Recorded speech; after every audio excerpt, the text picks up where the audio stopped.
अंग्रेजों ने जो पहला कानून बनाया 1757 में सरकार बनी है और 1773 में रेगुलेटिंग एक्ट बनाया।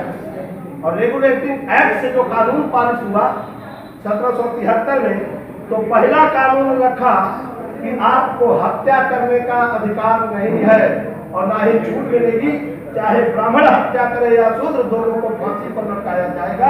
ये बराबरी का कानून पास किया राजा नंद को फांसी देकर, जो बलात्कारी था और साथ में भ्रष्टाचारी था, सरकार के खजाने का पैसा देता था। तो इन लोगों ने कहा कि ये कैसा शासन आ गया, ये तो अंग्रेज है, विदेशी है, जो हमारे ऊपर शासन कर रहे हैं और हमें को फांसी पर लटका रहे हैं। हमारे कानून में लिखा है कि हम हत्यारे हो, बलात्कारी हो, व्यभिचारी हो, झूठा हो, लुटेरा हो, यहाँ तक कि शुद्ध अछूतों की सारी संपत्ति सिर्फ ब्राह्मण की है, आप विरोध नहीं कर सकते। तो इसको भगाओ, तब भगाओ अभियान इन लोगों ने चलाया।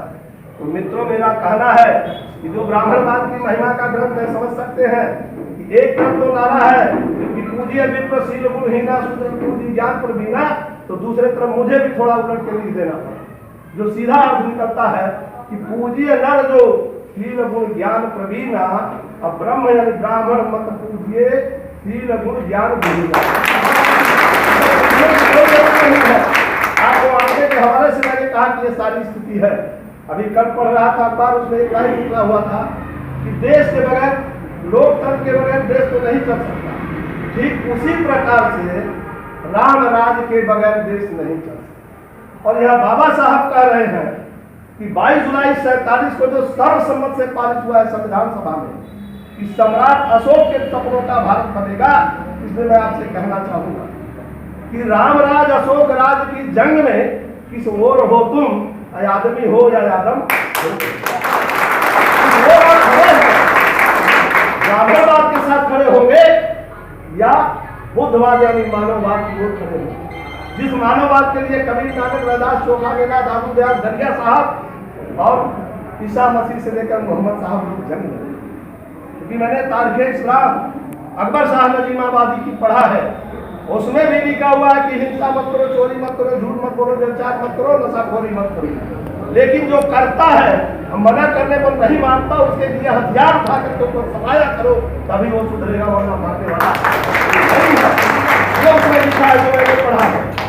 तो आगे की लाइन आपसे समझना है कि इस देश की सबसे बड़ी मुश्किल और मुसीबत क्या है और सबसे बड़ी समस्या क्या है। सबसे बड़ी मुश्किल और मुसीबत है कि हमारे पास नेता और संगठन का अभाव।